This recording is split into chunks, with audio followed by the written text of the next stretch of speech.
අදමා ගායනා කිරීමට සූදානම් වන කවි පන්තියේ මාතෘකාව තමයි කතා කරන මගේ දිවිය.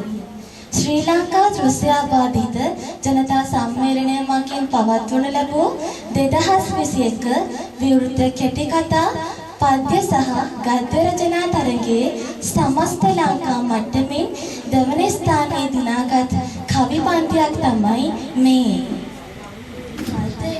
දැනෙනවා සතුටක් යම් විටක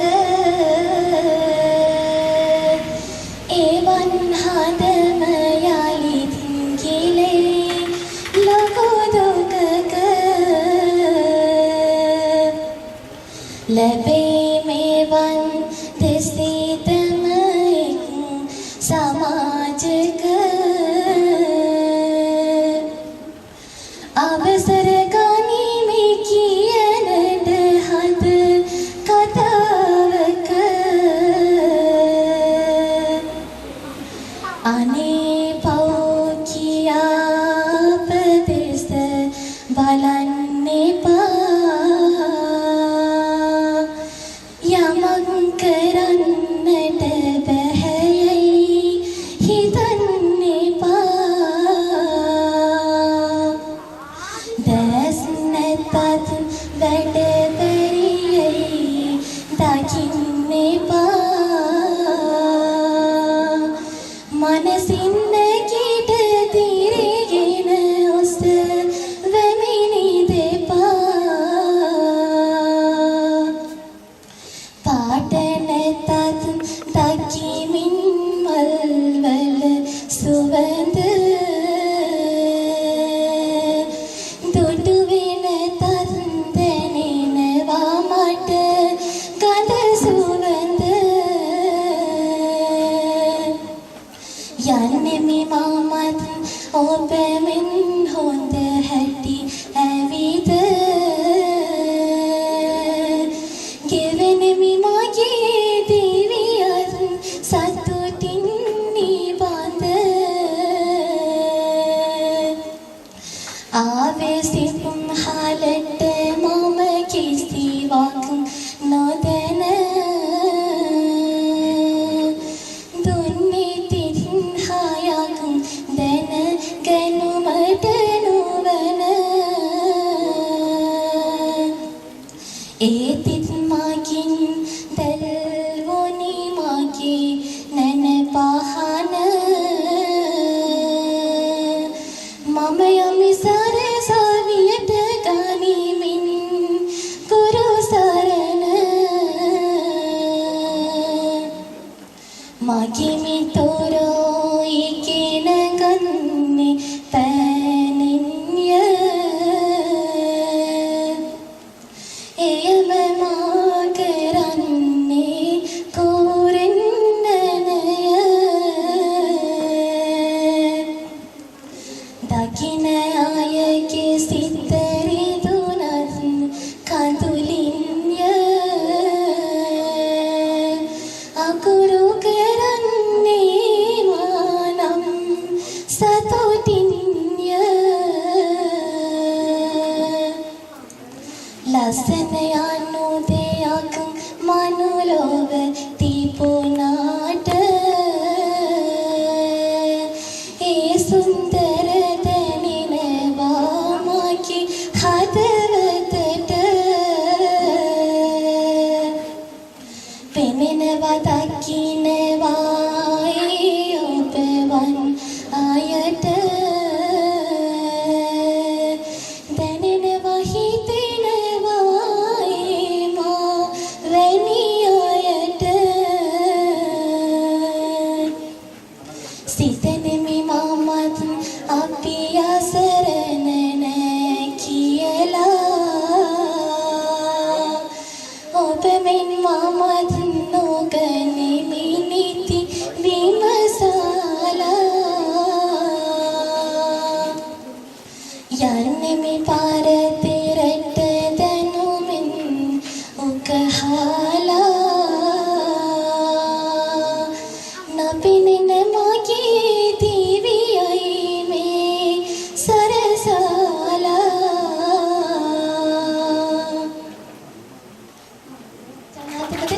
තත්ත්වයක් හිමි වුණා. මට මේ අවස්ථාව ලබා දුන්නු බලන්ගොඩ ආනන්ද මෛත්‍රී සංඝරාජ පදනමේ සුබෝධි හාමුදුරුවන්ට බෙහෙවින්ම ස්තුතියි.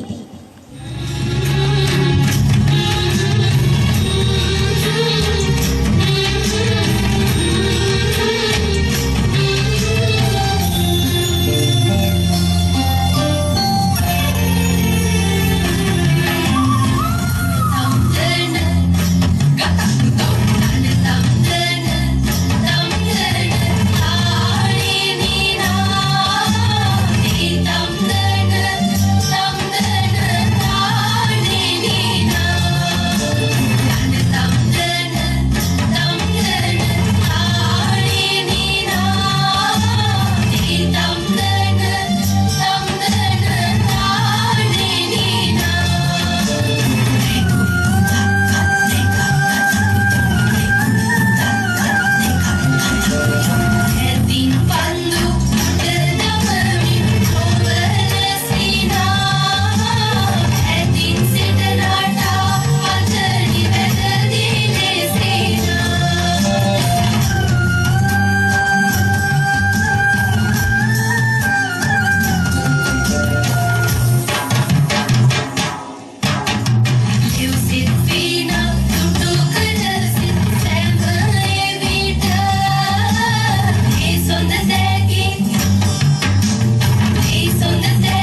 මතු බුදුව ප්‍රාර්ථනාව සමුදුමක් කරන්න ශිෂ්‍යෝ හැටියට අපිටත් යම් දෙයක් කරන්න පුළුවන් නම්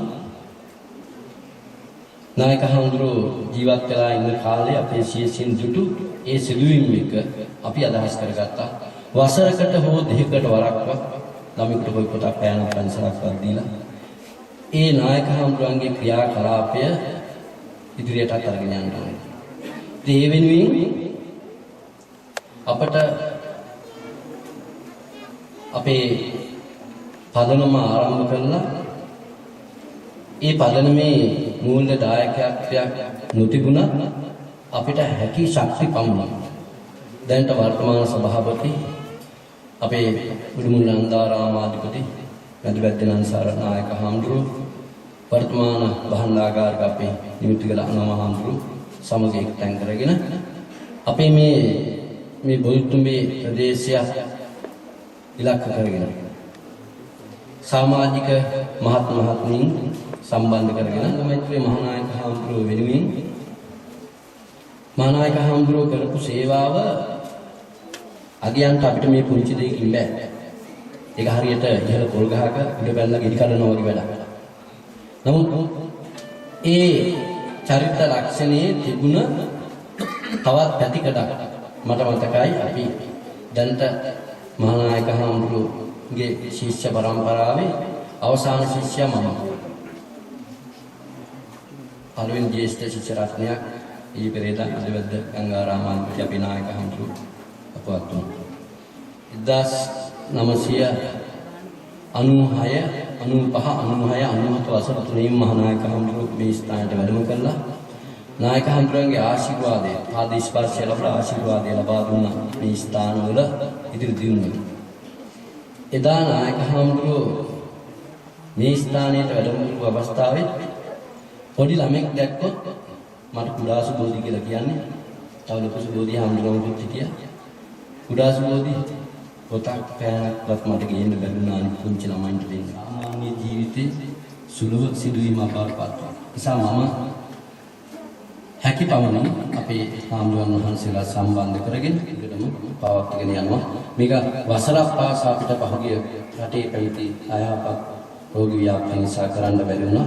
වසර 2කට වරක්වත් මේ කටයුත්ත සිද්ධ කරන්න ඕනේ කියන එක අදහසින් යුක්තව අපි මේ සිද්ධ කරන කර්තව්‍යය. ඒක තමයි අපේ අරමුණ.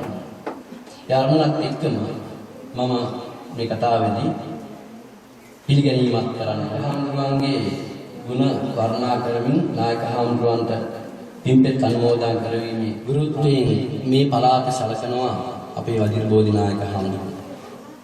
සනත් ගමගේ සමුල්ලපත් සනස්සර් අපි කතා කරනකොට වජිර බෝධි පඬිත් පින්වල ශ්‍රී මැදගම්මුව ශාසන ආරක්ෂක බල මණ්ඩලයේ ගරු සභාපති අපේ උඩුම ආචාර්යවරු උඩුමුල ශ්‍රී නන්දාරාමාධිකාරී අපේ මේ පදනමේ භාණ්ඩාගාරික ස්ථාපකවරුක පිළිගන්න ලබනවා.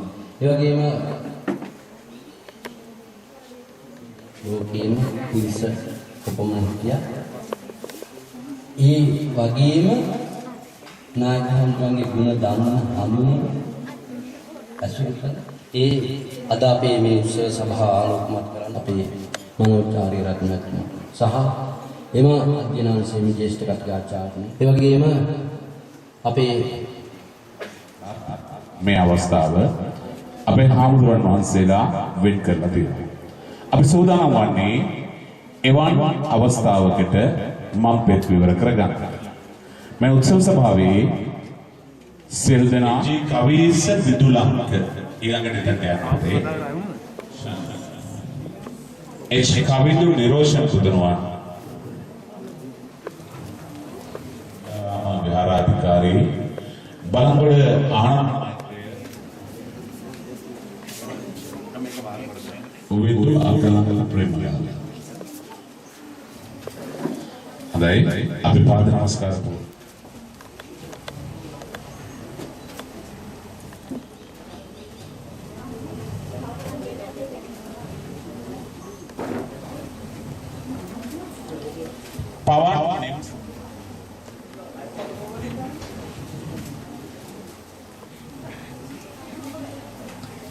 ඒ කවිනි නායක නිපාණන් වහන්සේ මන් උන්වහන්සේව හඳුනා ගන්නේ ඒට අරමුණු කරගෙන මම පුංචි කතාවක් කියලා මේ දේශනේ හමාර කරා.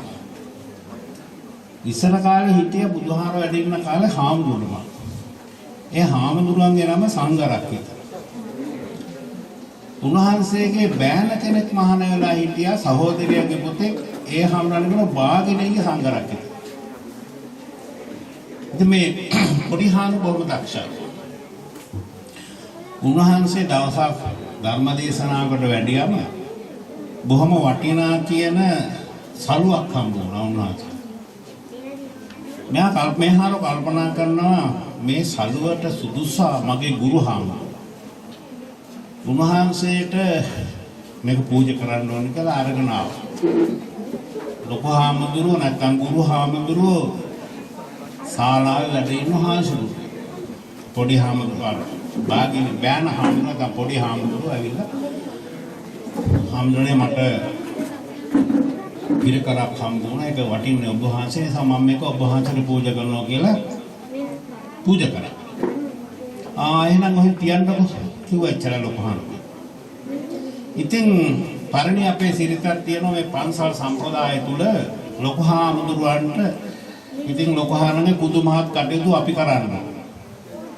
නාවන්න ඕනි, පඩික්කම් හොදන්න ඕනි, ඇඳ ඇතිරි සුද්ධ කරලා දෙන්න ඕනි, ඉතින් හවස බුදුන් වහන්සේලා එල්ල වන්දින්න ඕනි, මේ පවන් නතු අරගෙන පවන් ගහන්න ඕනේ වැඩදී.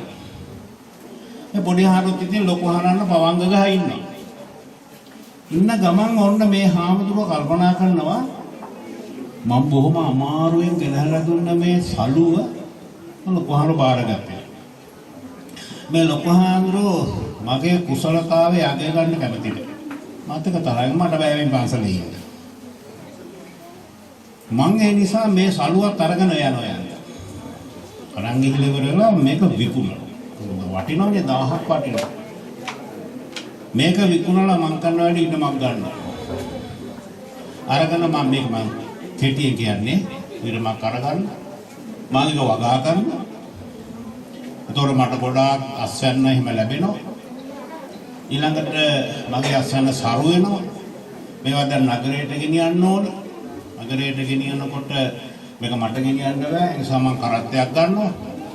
ඒකේ මම කරත්තය අදගෙන යන්න ගොඩකුත් ගන්නවා. මෙහෙම කරගෙන මම කරන වැඩේ දැන් මට සල්ලි තියෙනවා, ධන ධාන්‍ය තියෙනවා, විවාහයක් අඩුයි.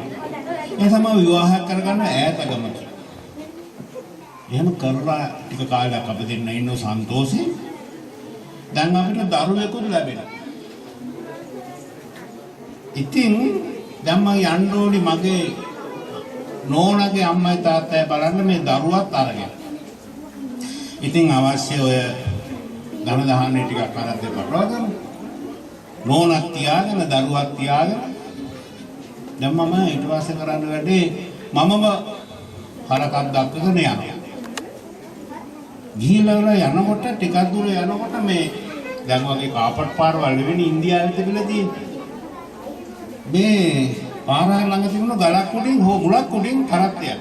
යනකොට කරත්තය ඇලවෙනවා දරුවා වැටෙනවා බිමට. මට ගේන්න කියනවා. මගේ දරුවා බිම දැම්මම ඉතල ගහනවා මම මෙන්න මෙහෙමයි ගහන්න කියලා ඉවරලා අර තල්ලතු මිටේ ලොකු හරන්ට ගහුවා. උණ බලන්නකො සිත ගියේ දිහා ලොකු හාමුදුරුවෝ අහනවා එතකොට පොඩි නම හාමිනේට ගහනවා කියලා මට නේද ගැහුවේ කියලා. ලොකු පොඩි හාමුදුරුවෝ ලැජ්ජිතනවා. උන්වහන්සේ එතනම ධ්‍යාන විදර්ශනා වඩලා රහත් භාවයටපත්. මේකෙන් කියවෙන්නේ මේ අපේ සිත. අපි හැම කෙනෙක්ගේම පුත්තජන හැම කෙනෙකුගේම සිත විවිධ අරමුණු කරා යනවා. මේ දහම් පාසලෙන් නැත්තම් බුදුදහමෙන් උගන්වන්නේ අන්නේ හිත එක තැනක තැන්පත් කිරීම. අභිධර්ම කියවන්න ඕනේ නැහැ බින්වන්නේ සූත්‍ර පිටක ඕනේ නැහැ මොනක්වත් කියවන්න ඕනේ නැහැ ත්‍රිපිටකය නිවන කියලා කියන්නේ සිත එක තැනක තැන්පත් කර ගැනීම කියලා සරලව හිතාගත්තාම ගැඹුරුයි ඒ විතරම හොඳම කාරණා. ඒ නිසා හැම දරුවෙක්ම හැම දෙමාපියෙක්ම හැම දරුවෙක්ම දහම් පාසලට යොමු කළ යුතුමයි. දුටුගැමුණු රජුන් ඉගෙන ගත්තේ පන්සලේ. දෙවෙනි පරාක්‍රම කලිකාල සාහිත්‍ය සර්වඥ පණ්ඩිත පරාක්‍රම රජුනේ ඉපදුනේ පන්සලේ. ඉගෙන ගත්තේ පන්සලේ. තොටගමේ රාමනාථ සත්භාෂා පරමේශ්වර ඉගෙන ගත්තේ පන්සලේ. ඒ නිසා ඒ අධ්‍යාපනය ලබා දෙන්න මහන්සි ගන්න ඕන. එතකොට හිතෙනවා අපේ සිත විවිධ අරමුණු කරා යන්නේක නවත්තන්න පුළුවන්. විවිධ රසකන් හොයාගෙන යනවා. තව පුංචි සිද්ධියක් කියන්න මම හිතන්නේ විනාඩි 5ක් ගියා. තව විනාඩි 2ක් තුනක්. ඉස්සර කාලේ හිටියා රජ කෙනෙක්. රත්තරන් ගුලියක්. රජුරණ බොහොම සන්තෝෂයි. රජුව කල්පනා කරනවා මේක දෙන්න ඕනේ මං වඩාත්ම කැමති කෙනාට කියලා. එහෙම කළා රජුව මේක දෙනවා තමාගේ බිසවට. මේ ලෝකේ මං වැඩිපුරම ආදරය කරන්නේ මගේ බිසවට. බිසව මොකද කරන්නේ? බොහොම සන්තෝෂයෙන් මේක බාරගත්තා. මාන අරගෙන බිසව කල්පනා කරනවා මේක උතුම් තෑග්ගක්. මේ කාටද දෙන්නේ? මේක මං වැඩිම කැමති එක්කනට දෙන්නෝ කියලා දුන්න ඇමතියක්. ඒතර රජුගන්ට නෙමෙයි මේ දේවිය කැමති ඇමතියක්. මොන බලන්න මේ හිත ගමන් කරන හැටි. ඊර්වාස මොකද කරන්නේ? ඇමතියා ඉතින් දේවින්නාසිට එක්ක යාළුයි. සම්බන්ධය තියෙනවා. ඇමතියක් කැමති මෙයාට නෙවෙයි. එයා දුන්න වෙන කාන්තාවක්. එයා ගණිකාවක්. නගර සෝමි. නගර සෝමිනී කියලා කියන්නේ පින්වත් එක්කෙනෙකුට ආදරය කරන කෙනෙක් නෙමෙයි. එක හිතක හිතක් තියෙන කෙනෙක් නෙමෙයි. එයා දුන්න මේක මම මේක කැමති එක්කනටම දෙන්න ඕන කියලා ආපහු රජුරුවට. රජුරෝ කියනවා යාන් චින්තයාමි සතතම් මයිසා විරක්ත්‍ය සාප්‍ය අන්‍ය මිච්ඡති දන සජනෝනි සත්‍ය අස්මත් කුතේච පරතුෂ්‍යති කාටි ධන්‍ය දීක්තාන්ත තාන්ත මදනාන්ත ඉමාන්ත මාන්ත කියලා රජුරෝ භාවනා කරන්නේ. ඒකේ අදහස සතතම් කියන්නේ සංස්කෘත භාෂාවේ දැන් මහාචාර්යතුමා විස්තර කරේ මම කියන්නේ නෑ ඒවා. නිතරම මං හිතන්නේ කාගෙනද මගේ විසව ගැන. යාන් චින්තියාමි සත මයිසා විරක්තයමට කැමති නෑ. සාප්‍ය අන්‍ය මිච්ඡති. අය වෙන කෙනෙකුට කැමති. සජනෝනේ ඒ මිනිසයා වෙන මිනිහෙකුට කැමති. එතකොට දීක්තාන්ත තාන්ත මදනාන්ත කාටද මම මේකෙන් නින්දා කරන්නේ කියලා ඒක නීති සතකේ කියන හස්පොත පොතේ බලන්න ඕනේ. ඉතින් ඒ නිසා මෙන්න මේ විවිධ අරමුණු කරා යන විවිධ රසයන් තෝයාගෙන යන හිත දමනය කර ගැනීම සඳහා දහම් පාසල් අධ්‍යාපනයේ මනාශයක සිද්ධ වෙනවා. ඒ සඳහා තමාගේ දූ දරුවන් යොමු කරන්නට කියන ඉල්ලීම කරමින් ඔබ සෑම දෙනාටම තෙරුවන් සරණයි සුභානාගතයක් එනතුරුව ඕජේ Nirosha සඳමාලීදී H. Deumini Niroshikadini H.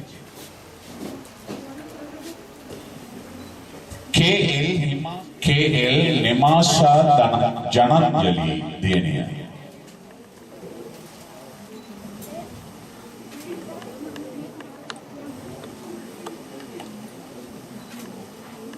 Dusandi Naudya Deniya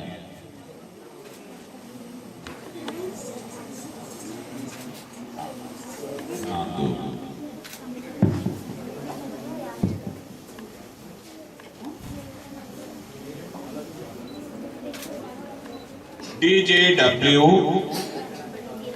Deshani DAB Chanduni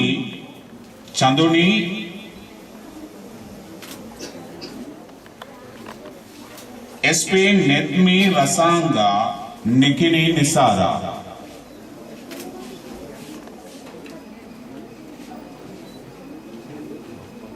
with Danushi Netungi WT Deshani Navodya Shan Dayanand M. Johan Danujaya W. Kavi Shan Etmini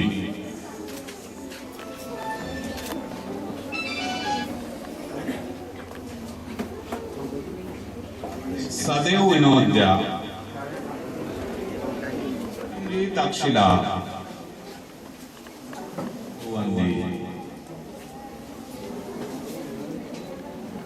मलकांती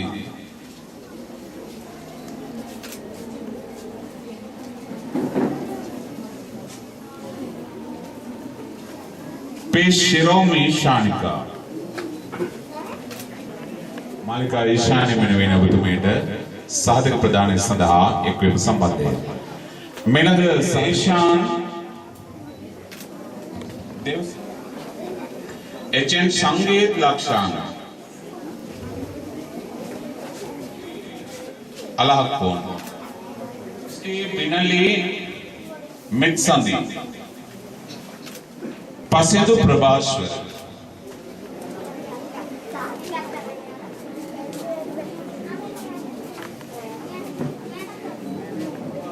चतुमिनी अच्छेन Basur संकल्प विहार रामेंद्र जयनाथ उशैन शाह सेवंदी इसरो निमसर कुमार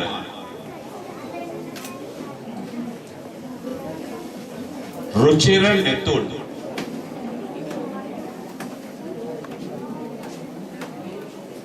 गायनी कौशल्या अनुशाला माली साहजिक प्रदान संदहा वेगवत्व एक राशि वनलेस शशिकला उसाजी चातुर्य रोहिणी दीक्षा दुलंजी मधुशिका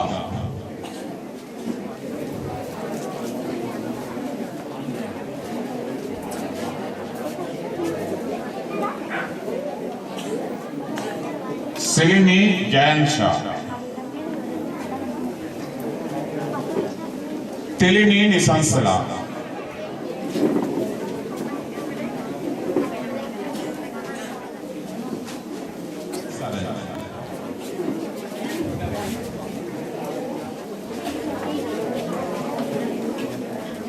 गीतिक देने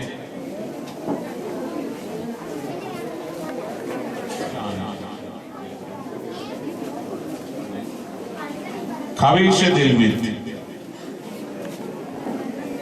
उमेश भानुकुमार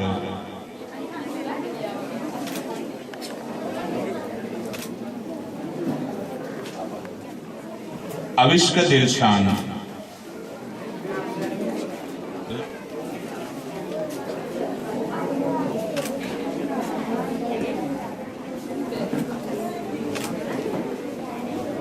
DMDP हिरोमी मधुशिका हिरोशे मधुशिका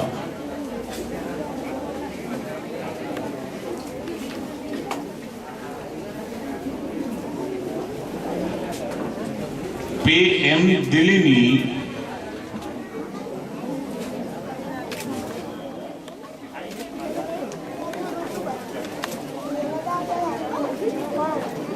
प्रभात भाषित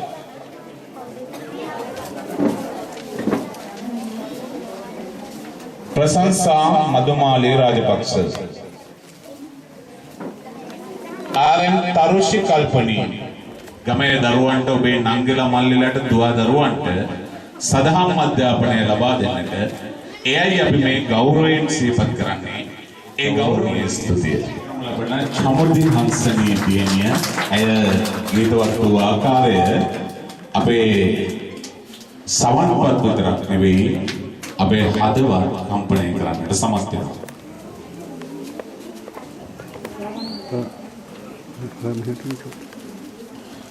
ऐसा मगीन अभी तवाद सुविशेष नर्तना गे कटाई मैं दानांजलि आदरणीय देने उद्गम मध्य महाविद्यालय कीर्तिमत रावे समस्त विश्वपुरा के न्यानट बलंगुड़ी बिहू अग्रगण्य पंडित रत्न अग्रगण्य माणिक्य एतमाई बलंगुड़ अतिपूजनीय कल आनंद मैत्रेय संगराज नायक पाड़न से और वहां से යතිවරයාණන් වහන්සේ නමකට ලැබිය හැකි ගෞරව නාමයන් සියල්ලම ලබාගත්තු උත්තමයන්න් වහන්සේ නමක්. උන්වහන්සේ සතුව තිබූ ධර්ම ඥානය, උන්වහන්සේ සතුව තිබූ භාෂා ඥානය, උන්වහන්සේ සතුව තිබූ සමයාන්තර ඥානය සමගල හැකි යතිවරයාණන් වහන්සේ නම අපිට මෑත භාගයේ හමුවන්නේ නැහැ. එතරම්ම ප්‍රාඥයෙකු උන්වහන්සේ මම දැනගන්න ලෝකේ විශ්වවිද්‍යාල 11ක එකවර ආචාර්ය ධූරය දරපු සුවිශේෂ ගුරුවරු. ඒ වගේම ශාසනය අස්වද්දන්නට කීර්තිදර භික්ෂු පරපුරක් බිහි කළ යතිවරයාණන් වහන්සේ නම. උන්වහන්සේ පිළිබඳ ගුණ වයන්නට මිනිත්තු වලින් පැය වලින් පුළුවන්කමක් ඇත්තේ නැහැ. ඒ කාර්ය අතිශය සංකීර්ණ කාර්යයක්.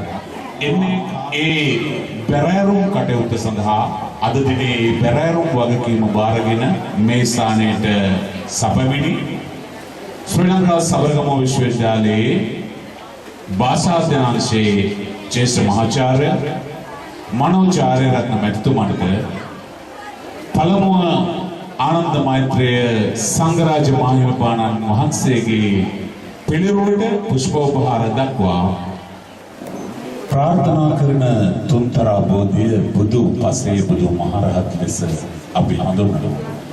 ඒ සාරා සංකල්ප ලක්ෂයක් පාරමී පුරාර්ථනා කරනවා.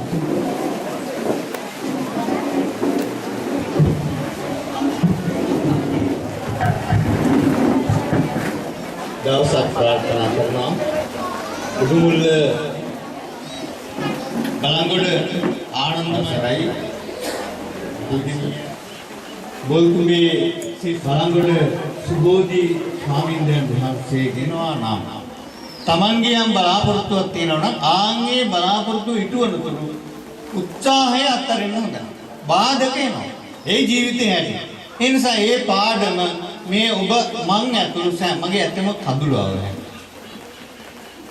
ඒතර මේ දරුදරියන් විශේෂයෙන්ම ඒ චමුදිදියේදී ඒ දක්ව කුසලතා මේ තාක්ෂණයේ බාධා තිබුණා. ඒ ගැස්සුන්නේ කිසිම පැකිලීමක් නැතුව හිටියා. තමන්ගේ අවස්ථාව තමන්ගේ ශක්තිය වේදිකාවක් දෙපෙන්නස්. ඒක පිළිබඳව ඇත්තම උන්වහන්සේගේ දැනුම, උන්වහන්සේගේ ගුණවත්, උන්වහන්සේගේ සිල්වත් භාවය පිළිබඳව කතා කරන්නට අපි ඇත්තම කොච්චරද සුදුසුද කියන කාරණා මම කල්පනා කරනවා. ඒ තරම් මහා ඥාන ශක්තිය, මහා ගුණවත් භාවය, මහා ශක්තිය.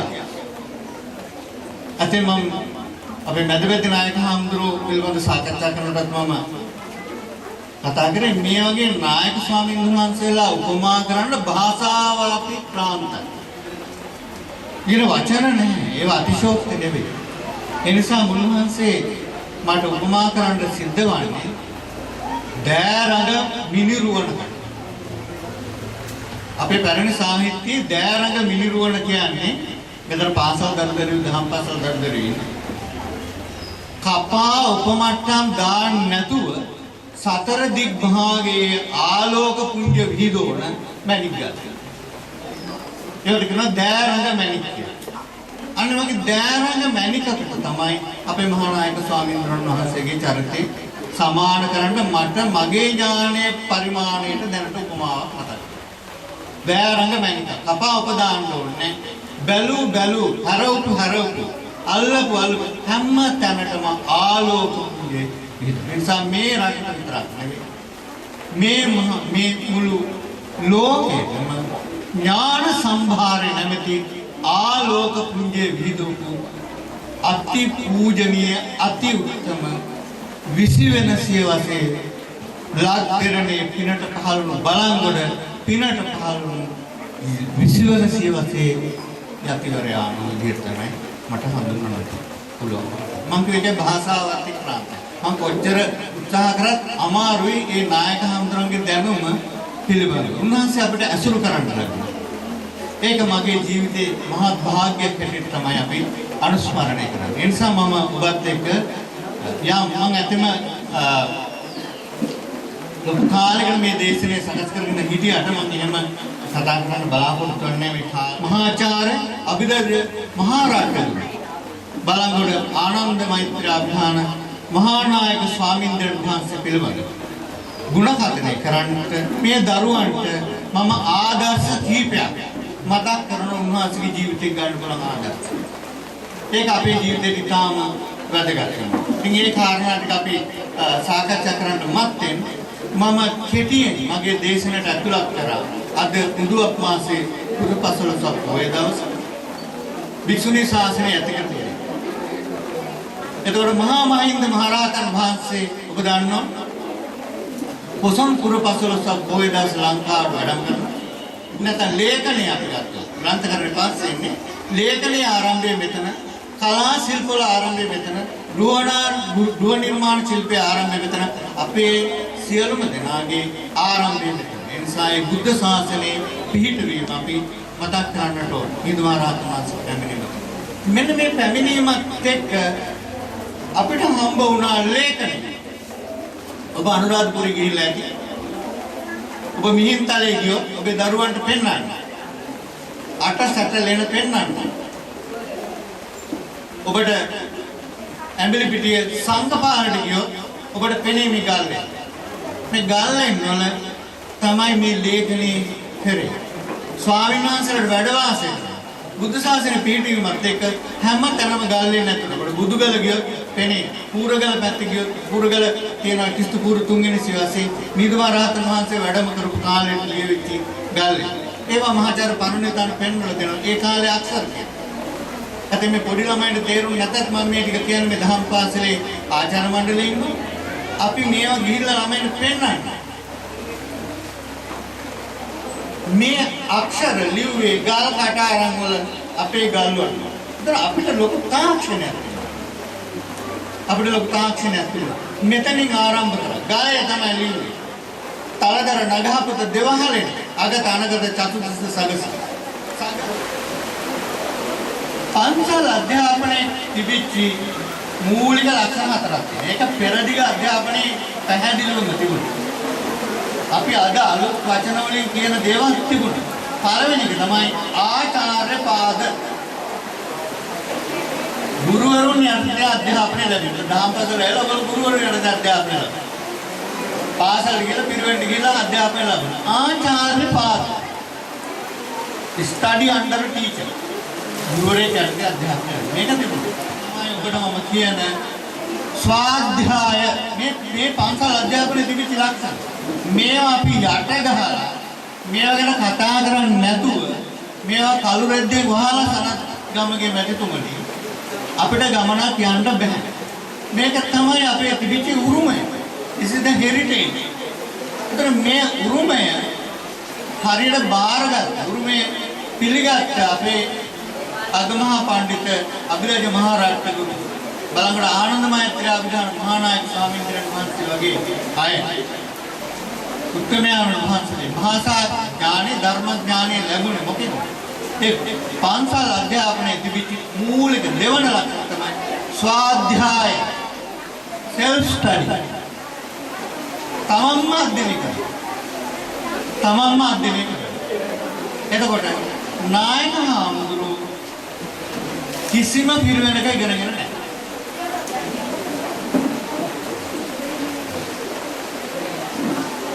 කුමාර විද්‍යාලයේ මූලික අධ්‍යාපනය ලැබලා උන්වහන්සේ දැන් මම මේ චරිත කතාවත් මේකටම සම්බන්ධ කරනවා. එතකොට ඔබට තේරෙයි මම කියන්නේ. උන්වහන්සේ උපදින්නේ 1896 ව. එතකොට මොන මතක තියාගන්න විද්‍යෝදය විද්‍යාලංකාර පිරිවෙන් දෙක ආරම්භ කළා ඉවරයි. විද්‍යෝදය විද්‍යාලංකාර පිරිවෙන් ආරම්භ කරන්නේ 1873 වර්ෂයේ විද්‍යෝදය පිරිවෙන් ආරම්භ කරනවා. ඊට පස්සේ 1875 විද්‍යාලංකාර පිරිවෙන ආරම්භ කරනවා. පෑලිය. දොඩයි. බලංගොඩ කිරිඳිගල ප්‍රදේශය. එතකොට ඔබට පේනවා ඇති උන්වහන්සේ මූලික අධ්‍යාපනය ලබන්නේ බලංගොඩ කුමාර විද්‍යාලයෙන් තමයි මූලික අධ්‍යාපනය ලබන්නේ. මූලික අධ්‍යාපනය ලබලා උන්වහන්සේ ඇතැම් උන්වහන්සේගේ මෑණියන් උන්වහන්සේ ඉපදලා දින 14කින් මේ පරිලෝක අපේ අනුමානතු ගන්න ඉතිහාසය. ඊට පස්සේ බාප්පයි පුංචිම්මයි තමයි උන්වහන්සේ ඇතිදැඩි කරගන්නේ. කිරුන්දිගල උපලේ. 1896 අගෝස්තු 23 වෙනිදා උන්වහන්සේ ඊට පස්සේ මූලික අධ්‍යාපනය දැන් කුමාර විද්‍යාලය තාම ઐතිහාසික පාසලක්. කුමාර විද්‍යාලයේ මූලික අධ්‍යාපනය ලැබලා උන්වහන්සේ 1911 වර්ෂයේදී උඩුමුල්ල ශ්‍රී නන්දාරාම අති පූජනීය දෙනිහේනේ සීලානන්ද නායක ස්වාමීන් වහන්සේ ඒ වගේම දාමාන ධම්මානන්ද නායක ස්වාමීන් වහන්සේගේ ආචාර්ය උපාධ්‍යයන් තමයි අති උත්තම ප්‍රෞಢ භූමියට ඇතුළත්. ඊට පස්සේ 1916 වර්ෂයේ තමයි උන්වහන්සේ උපසම්පදා භූමියට පත් වෙන්නේ ඕලුගන්තන උදමුක්කේක සීමාවට. ඒතර මෙහෙම ඊට පස්සේ උන්වහන්සේ පිරිවෙනක අධ්‍යාපනය ලැබලා නැහැ. කිසිම පිරිවෙනක අධ්‍යාපනය ලැබලා නැහැ. ඊට පස්සේ ආචාර්ය පාදෝත්තමයන්න් වහන්සේ යටතේ දාම් අධ්‍යාපනය ලැබලා ධර්මයේ ඉගෙනගෙන ත්‍රිපිටකය ඉගෙනගෙන ඊට පස්සේ උන්වහන්සේ කොළඹට යනවා. කොළඹට වඩිනවා. විශේෂයෙන්ම උන්වහන්සේ කොළඹ ආනන්ද විද්‍යාලය සහ නාලන්ද විද්‍යාලයේ ඉගෙනීම් කටයුතු සිදු කරනවා. ඒ කාලේ උන්වහන්සේගේ චරිතාපදාන කියවම අපිට පැහැදිලිව පේන 1922 වර්ෂයේ ආනන්ද විද්‍යාලයේ උපගුරුවරයෙක් ධර්මාචාර්යවරයන් වහන්සේ හැටියට කටයුතු කළා. 1925 නාලන්ද විද්‍යාලයේ නැත්නම් කොළඹ නාලන්ද විද්‍යාලයේ ප්‍රථම ධර්මාචාර්යන් වහන්සේ හැටියට උන්වහන්සේ කටයුතු ආරම්භ කරා. මේ කාලයේදී උන්වහන්සේ ඉගෙනීම learning and teaching මේ දෙකම මුළු ජීවිතේටම බද්ධ කරගන්නවා. ඒකේදී විශේෂයෙන්ම ත්‍රිපිටකය සූත්‍ර විනය අභිධර්ම විතරක් නෙවෙයි භාෂා සිංහල පාලි සංස්කෘත ඉංග්‍රීසි එනම් ප්‍රාචීන භාෂා සහ ප්‍රතිචීන භාෂා ඉංග්‍රීසි ලතින් අපි කිසිම වැරද්දක් නැහැ. සත්භාෂා පරමේශ්වර කොටගම්මේ ශ්‍රී රාහුල නායක හඳුරන වහන්සේ වෙන්න තාම භාෂා වෛශාරද්‍ය පාණ්ඩිත්‍යයක් උන්වහන්සේ ලබා ගන්නවා. විභාගයකට අධ්‍යාපනය නොලබා. මේක තමයි අපි ජීවිතේට වැද්ද ගන්න ඕනේ තාම වැදගත් කාරණා. ඔබගේ ජීවිතේට වැද්ද ගන්න ඕනේ මේක. මගේ ජීවිතේට වැද්ද ගන්න ඕනේ මේක. self study තමන්ම තමයි අධ්‍යාපනය ලබන්නේ. මේ නාලන්දා විද්‍යාලයේ උන්වහන්සේ අපදාන සෝබිනී පඤ්ඤා කියන පාඨය උන්වහන්සේම තමයි නියම කළේ. අපදාන සෝබිනී පඤ්ඤා wisdom beautifies character කියලා එක පරිවර්තනය කළා තියෙන ඉංග්‍රීසි භාෂාව. ඒතර මේ භාෂා ඥානෙ අපි සුබෝධි හඳුන්නේ මම විශ්වාස කරනවා මේක පාරමිතාවක් හැටියට උන්වහන්සේ පුරාගෙන ආවේ නැත්නම් මේ බඳු ඥානයක් ලබා ගන්න බෑ කියලා විශ්වාස කරනවා. කිසිම මේ වෙනම පිරිවෙනක වෙනම විභාගයකට අධ්‍යාපනය නොලබා. ඒතර මේ ආනන්ද විද්‍යාලය සහ නාලන්ද විද්‍යාලය උන්වහන්සේ ඒ ඉගෙනීම් කටයුතු කරන ගමන් ඉගෙන ගන්න. උන්වහන්සේ දේශනා හිප්නොටිසම්, නක්ෂත්‍ර, වෙදකම්, මන්ත්‍ර ශාස්ත්‍ර ආදී දේවල් උන්වහන්සේ ඉගෙන ගත්ත කියලා චරිතාපදානයේ තියෙනවා. හැබැයි හිප්නොටිසම් වලින් විවිධ විද්‍යා ඒ කියන්නේ වෙනත් කෙනෙක් මෙතනට ගෙන්න ගන්න ඕන නම් ගෙන්න ගන්න. ඒ නිසා නැහැ කාන්තෝ කියන මම හිප්නොටිසම් ඊට පස්සේ අත්හැරියා. ඒ වගේ විද්‍යාකරණ කියන වැඩක් නැහැ. ත්‍රිපිටකය දැනුම වැඩි කර ගන්න ඕනේ කියන බලාපොරොත්තුෙන් ඒ කටයුතු කරා කියන උන්වහන්සේගේ චරිතාපදානය. දැන් මේ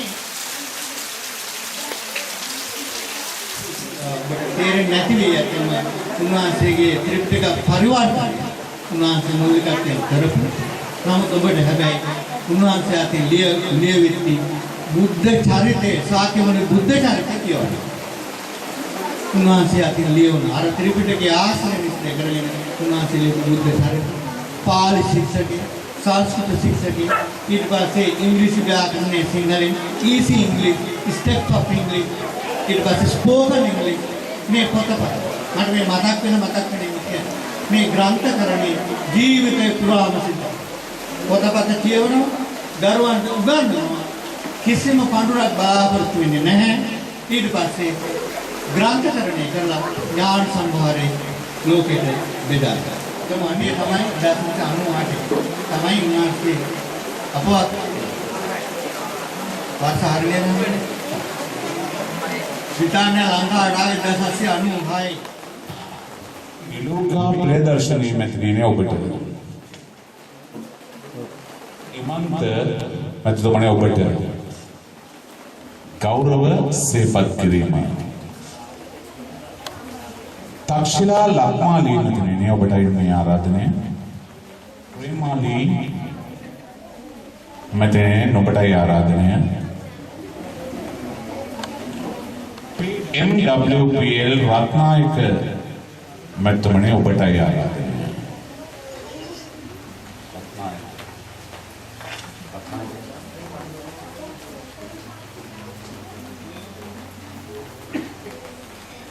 MYPS රත්නායක මැතිතුමනි ඔබටයි ආරාධනය